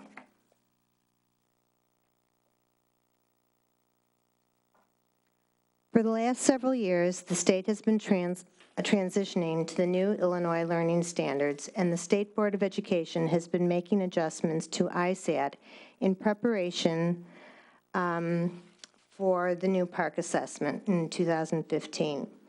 These changes culminated this year with the test content aligned 100% to the new standards and the higher achievement expectations for college and career readiness. Consequently, districts around the state have experienced significant drops in their achievement scores. District 39 also experienced a slight drop in our ISAT scores, but with a 90% composite score, we are significantly above the state composite score of 59%. Additionally, grade level cohort groups in reading are showing consistent patterns of achievement, and several grade level cohort groups in math increased slightly. Our performance series data for reading and math corroborated our ISAT findings.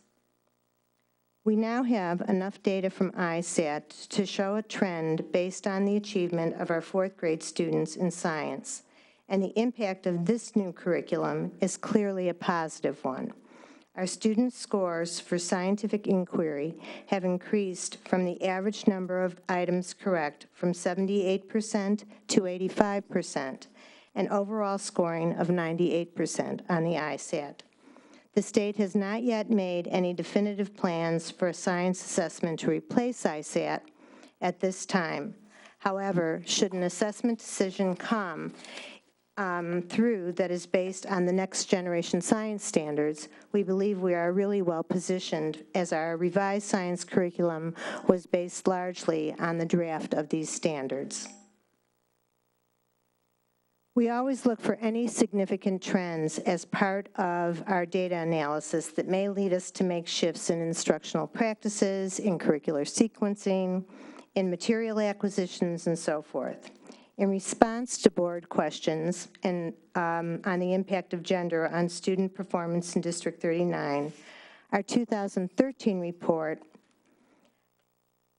graphically demonstrated gender equity on the ISAT combined and meets categories, as has been typically reported for math, reading, and science based on national percentile rankings by 8th grade graduation. Both performance series and ISAT data corroborated these findings. The 2014 ISAT aligned all items to the new Illinois Learning Standards based on the Common Core, but removed the Stanford 10 component on the ISAT assessment from all ISAT assessments, reading, math, and science. As a result, the information produced by the Stanford 10 assessments, national percentile rankings, national quarters, Stanines, and Lexile levels were not made available this year. Consequently, the gender comparisons presented in this report cannot be presented in the same format as the 2013 data. However, an analysis of scaled scores does provide the opportunity for gender comparisons. Again, we find that boys and girls in District 39 are having remarkably similar experiences. Although the meets and exceeds combined category of ISAT support a similar experience throughout the township, we are seeing an achievement gap pattern with our highest achieving students related to gender.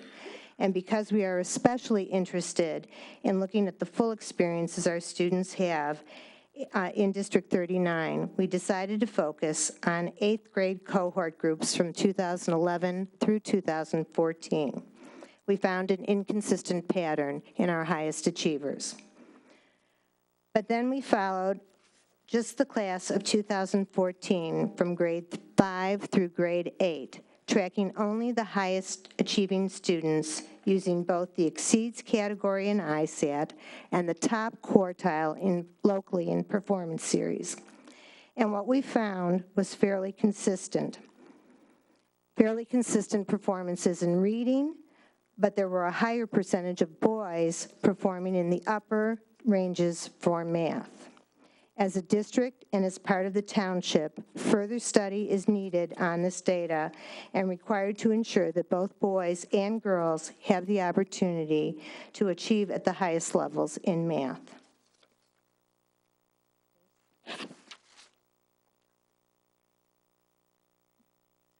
Now, looking at performance series, moving forward, the district has contracted with a data analysis to review our data provided by performance series.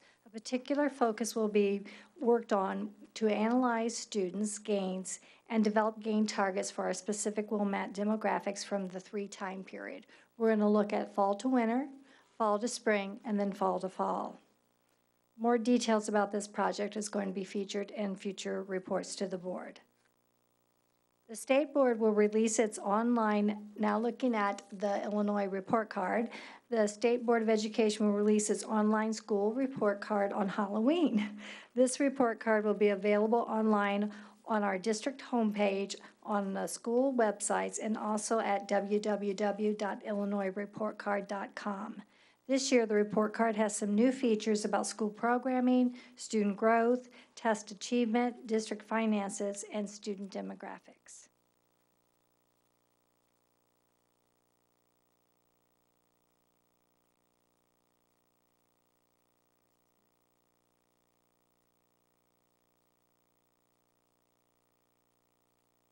The board has been receiving updates about the new state assessment and accountability measures that will be replacing ISAT this spring.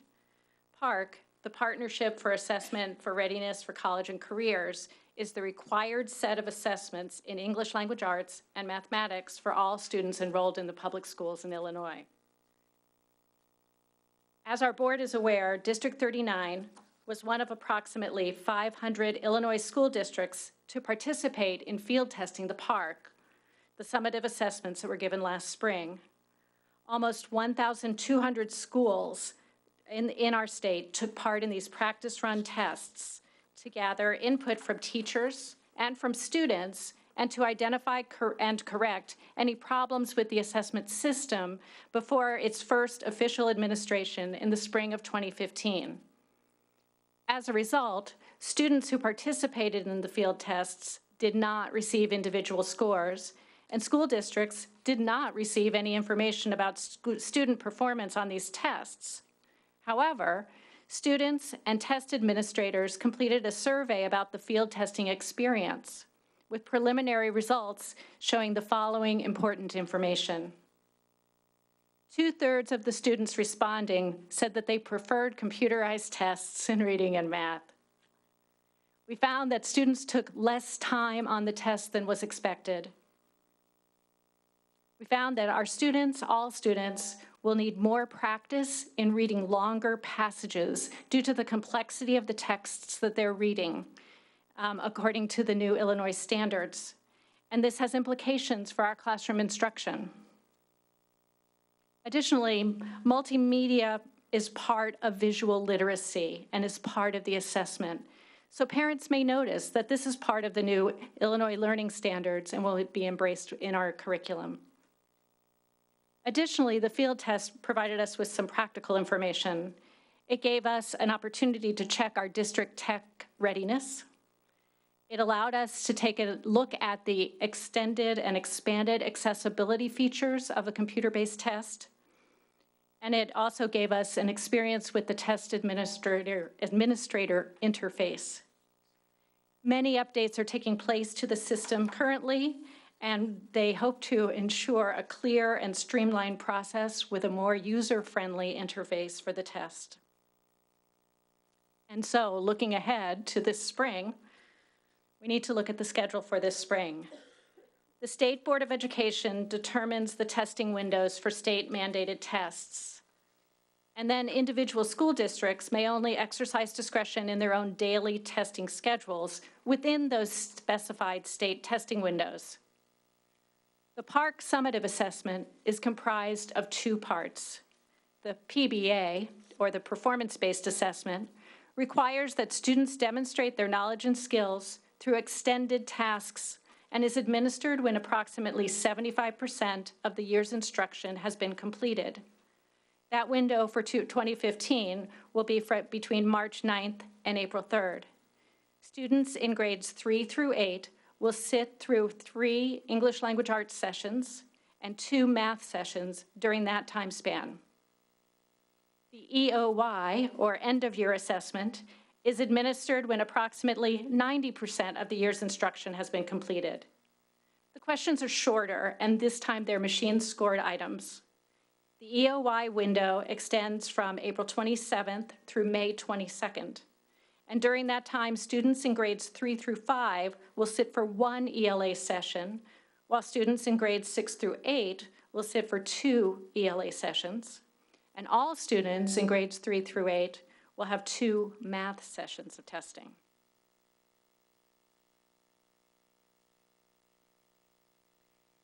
The park testing windows leave us with some concerns.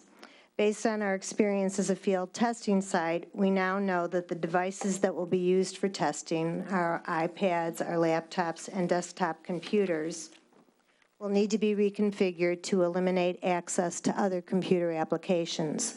This has significant impact on our ability to access instructional technology integration throughout the entire setup and test administration period of the park assessment windows. Our administrative council is currently working on advanced scheduling options with the goal of minimizing to the degree possible the impact of this complication.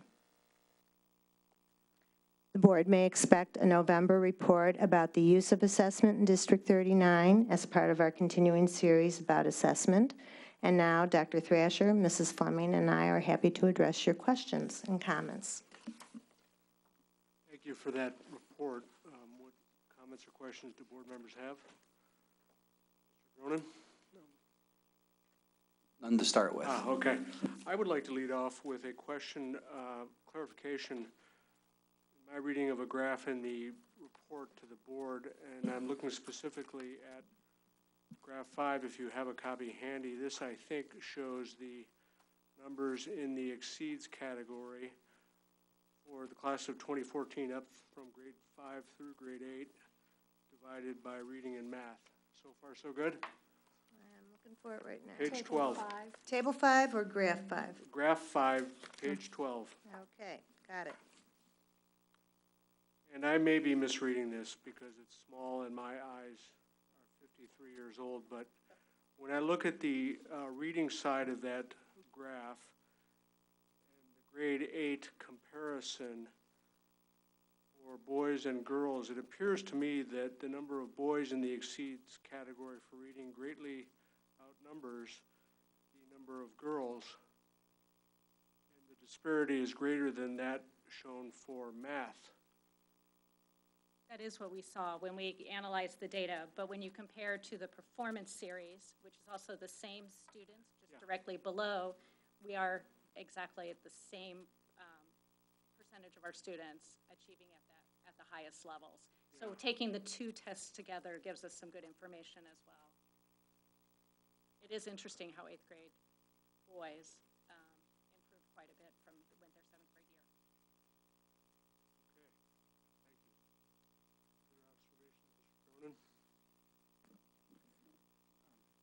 Question for Dr. Lechner. Are we going to, with the first part of the test, March 9th to April 3rd, when do we go on spring break? March 27th? Yes. So there's the time frame is shortened to take that. Yeah, we really are working on that right now, but that is a very good point. Is that going to be, that's going to be an issue every year, depending on when spring break is, right? Right. Yeah, can I just a general, I guess, timing question too, in terms of, right, if, how it gets structured that, you know, you could take the, whatever, the performance-based assessment up till April 3rd, and you could actually start the end of year 2 weeks later? I mean, that seems, I mean, it seems absurd, so I assume nobody would do that, but why? Exactly. What is that? That's a very good point. So, that is a very good point. So is there, I mean, is it that you either start late, you know, you do them both late and you do them both early? Is there? Correct. But then if you do the first one too early, you still don't get any substantive learning happening between the first and second test. All schools have spring break mostly in March and April, so that window is longer. I'm sure it's to accommodate for that. That's a very good observation. Glad you're appreciating the struggle that we're having. Other questions or comments? Just Mr. a Cronin? excellent report, and because I had some comments last year with more detail on the gender and attaching more of the data. Thank you very We much. paid attention. It was very, very good report. Thank you. Going back to your gender question, on graph 6, on page 12, if we look at the performance series on reading and math, I'm having the sense that this data is a little more what you feel is reflective of how our high-performing kids are doing the top quartile. There is a significant difference between fifth and every year, 5th, 6th, 7th, 8th grade between our high-performing boys and our high-performing girls. Is this a pattern that you think you've consistently seen, and what are we doing about that? That is correct, and it's seen across the entire township. Last year, the New Tourist Township superintendents looked at this very fact, and we all have the same finding. So this year, we're going to have a discussion about if there are things we can do and what that might look like. A lot of this is cultural. It really is. Levine. Are there significantly more boys, I guess, proportionally speaking, than girls in accelerated math and math as well? Absolutely, significantly. And then that gets back to our previous conversation on coding. Are you thinking that that would be a class that would be attractive to a higher percent of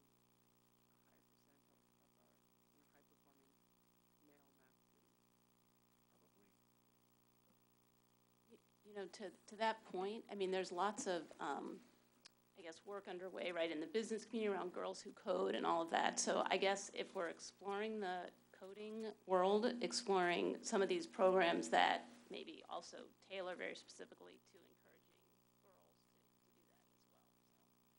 well. So. We're also looking, even with younger students, at what we might be able to do to start to address the interests of girls at the primary level, and what we need to do with the skills of our elementary teachers in math to make sure that we're not perpetuating the myths of boys being good at math and girls not being good at math. So we think it starts even sooner. But part of that also is like making math fun and creative, and maybe elementary girls math clubs, stuff like that. Thank you again for an excellent presentation. We'll now go to the 2014-2015 Superintendent District Goals. Dr. Lechner. Yes, this is an annual occurrence as well. In the August, you get a chance to review the superintendent's response to the CRC, which begins driving our strategic plan. You approve our strategic plan in September, and you're like, okay, now why are we approving another set of goals in October? It's because all superintendents across the state of Illinois are required to have goals approved by their board. This set of goals that you see are directly linked to the District 39 Connected Strategic Plan, and they will also be driven, as you'll see when we have their school improvement plans. Next month, you'll see relationships there. So basically, my goals are a good summary of the strategic plan. Any questions or comments? I think that covers it. Thank you, Dr. Lechner. Yep. We'll now go to an estimate of the 2014 levy. Yes, Mr. Dronin did a very good job summarizing the levy that we're about to ask you to adopt a resolution to do an estimate of the levy for 2014. And then we'll be having a public hearing on December 15th before we actually approve it. And as you're going to hear from Ms. Buscemi, the overall levy represents a total increase of 2.71% over last year. Keep in mind that CPI is 1.5%, so what's the difference? New construction. So we have some new construction, and we're able to get a little extra money for that. With that, Ms. Buscemi. Thank you, Dr. Lechner. This evening we are presenting the estimated levy for 2014. The levy is the amount requested by a governmental entity to be raised from property taxes. On the screen, you will see the levy calendar that lays out the dates for this process. Tonight we are adopting the resolution of estimated levy and the announcement of the public hearing scheduled on December 15th, 2014 at 7 p.m. As been previously mentioned this evening, this estimate is based on several variables. The equalized assessed value, or EAV, is not available at the time that we prepare the levy. For the last 4 years, the district's EAV has been declining. We are estimating that we will have no increase in our EAV for our 2014 estimated levy. However, when the county clerk extends the final payment, the taxes will be adjusted to reflect the actual 2014 EAV. We also talk about the Consumer Price Index, which Dr. Lechner mentioned is 1.5%, and that's the figure that will be used for the 2014 levy. Under the Property Tax Extension Limiting Law, or PTEL, the base levy increase cannot exceed 5% or the prior year's CPI, whichever is less, plus new property growth. For our new property growth, this is also another variable that has not been released yet. We are using a 10-year historical average to estimate this amount, plus an additional $4 million due to the opening of the Residence Inn on Old Glenview Road, which was in May of this year. We are estimating the new property growth at $19,515,000 for this levy. This aggregate levy includes debt service levy of $1,396,000, which is a reduction of 2% from last year. We are recommending the board approve the resolution regarding estimated amounts to be levied for the tax year 2014 at $50,146,214 and allocated among the funds is shown on this slide. The estimated levy represents a total increase over last year of 2.71%. The law requires a public hearing when a tax levy exceeds 5% of the prior year's extension. However, District 39 upholds a higher standard for transparency than required by law. Are there any questions? As Mr. Dronin said, we covered this in the School Finance Committee meeting in some detail, so thank you, Mr. Chairman. We'll now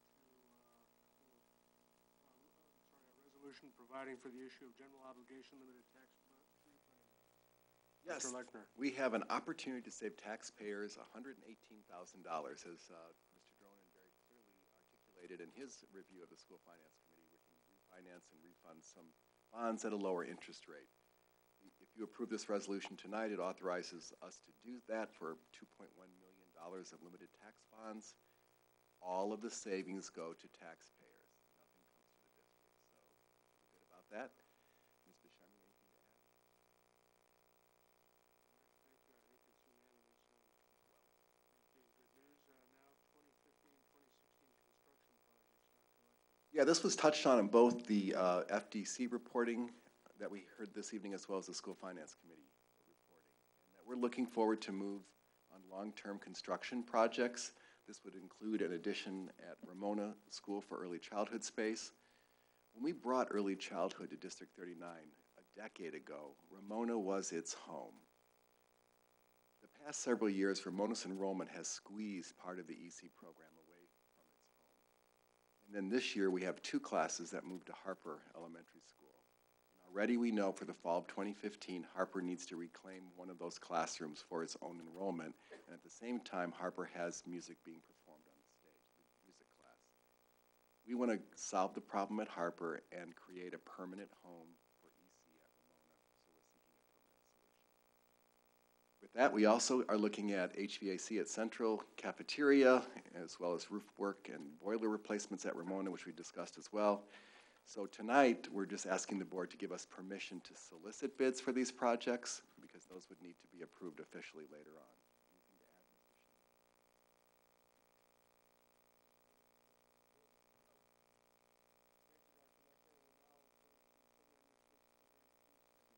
Shea? Yes, and we heard about this as well this evening and also last month. We would like to recommend our summer fees right now because we have to start enrolling children soon for a summer enrichment program. All of this, the fee structure is attached in the information item, and we're going to recommend that we maintain fees as they currently stand, with the exception of transportation fees, which would be increased to $120. This is a $5 charge per day for the summer school transportation. Dr. Thrasher, was there anything else? Okay, that covers it. Thank you. Now we have two board policy updates. Dr. Lecter. Yes, the first one is a second and final read of the Personnel Policy 5:185, and that has remained unchanged from the last board meeting. The second one is a first read about a bullying and intimidation and harassment policy. The bullying policy reflects changes to comply with new legal mandates. Dr. Clausen? Sure, we'll focus on the bullying one. So it's been changed to bring us up to date with some specific legal mandates, and specifically the inclusion of cyberbullying is now in this policy. There's also some specific legal protections that are for the victims to have the right to information during investigation and disposition. So the policy reflects that as well. And it also ensures that as a district we inform parents of support services if they believe that child is a victim of bullying. So these are all things that, for the most part, we're doing in practice, and the policy is just bringing that up to speed. One of the things we'll be working on is there is a new data collection requirement, so we do have to get that practice in place and a reporting procedure, so you'll hear a little more about that. But other than that, everything is just in compliance with the law and things that we're doing in the district. Thank you, Dr. Clausen. Comments or questions from board members? Ms. Schaff? I was just thinking that there should be some reordering of this. I was wondering if we should put some of the definitions prior to talking about the expectations and what is prohibited and things like that. I've got sort of a series of comments, and maybe it would be helpful if I handed you this. We can discuss it. I can hand you my comments. If we take those, we can incorporate them for the second read. Yeah, right, that's exactly right. Okay. And we can keep this on the consent agenda because it's just a first read. We can incorporate it for the second read. Okay, Correct, and we can take corrections tonight and all the way up until the second read. Okay, great. Good, thank you. Anything else on the policies? Well, they may be covered in Allison's. So,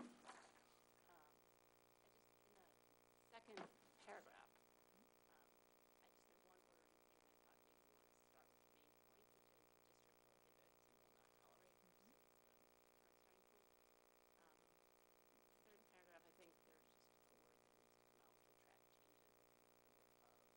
come out with the track changes. And then just, I guess, clarification. So by reading this, it's bullying and harassing are two distinctly different things, as is gross disobedience. All three of those are Correct. distinct legal. And because of some of the legal requirements related to bullying, which has legal implications, you'll notice that some of the things we've done is we have a policy on harassment, and so you're referred to the policy on harassment because that's a separate term, and we also have a policy on gross disobedience, which is also a separate term. So it's kind of distinguishing out because what the law has done is provided some very specific additional protections for bullying, which is different than some of those other pieces. And this is the bullying part. Okay, so then my next question may not go in this one either, but the whole topic of sexting and where that fits, I guess it wouldn't be bullying, it would be harassing, or? In one of our other policies, I have to pull it to look and see, but yes. Anything else on the policies? If not, then we've arrived at the second opportunity for questions or comments from the audience. Are there any? Seeing none, we'll continue with the agenda. Action items, under which is consent agenda.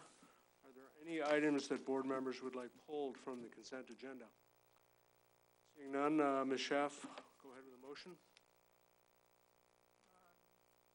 I move to approve the personnel report dated October 27th, 2014. I move to establish the tax year 2014 estimate of levy as per Exhibit A. I move to approve the announcement of a public hearing on the proposed levy scheduled to immediately precede the regular December 15th, 2014 meeting of the Board of Education. I move to approve the fiscal year 2016 construction projects attached to this board report with expenditures to be budgeted not to exceed $3,005,000 for non-life safety projects and approve the solicitation of bids for summer 2015 projects. I move to approve the 2014-2015 superintendent and district goals. I move to approve the 2015 summer enrichment program fee schedule. I move to approve as second and final read revised policy 5:185 Family and Medical Leave Act, FMLA. I move to approve as first reading revised policy 7:180 Preventing Bullying, Intimidation, and Harassment, which is renamed Preventing Bullying and Other Aggressive Behavior. I move to approve release to the public the executive session minutes of August 26, 2013, September 23, 2013, October 28, 2013, November 18, 2013, December 16, 2013, January 27, 2014, February 24, 2014, March 24, 2014, April 28, 2014, May 15, 2014, May 19, 2014, June 9, 2014, and June 23, 2014. I move to approve to dispose of executive session audio recordings pursuant to district policy for the following dates: November 26, 2012, December 3, 2012, December 17, 2012, January 28, 2013, February 25, 2013, March 18, 2013, and April 30, 2013. I move to approve the accounts payable for bills listed between September 30, 2014 and October 27, 2014 in the following amounts. Educational Fund, $520,865.80. O&M Fund, $148,142.35. Transportation Fund, $148,432.89. Total all funds, $817,441.04. I move to approve the manual checks issued between September 30th, 2014 and October 27th, 2014 in the following amounts. Educational Fund, $337,497.56. O&M Fund, $34,374.40. Transportation Fund, $1,427.17. Toward Fund, $120, for a total all funds of $413,419.13. Second. Motion having been made and seconded, would the clerk please call the roll? Yes. Yes. Yes. Yes. Motion is carried. I'll now entertain a motion on the bond. I move to adopt the attached resolution providing for the issue of not to exceed $2,100,000 general obligation limited tax refunding bonds, Series 2014, for the purpose of refunding certain outstanding bonds of Wilmette Public School and pay for the levy of a direct annual tax to pay the principal and interest on said bonds. Thank you. Is there a second? Second. Motion having been made and seconded, would the clerk please call the roll? Yes. Yes. Yes. Yes. The ayes have it, motion carried. Now on to conference items. Is there any old business? Is there any new business? Very good, and welfare.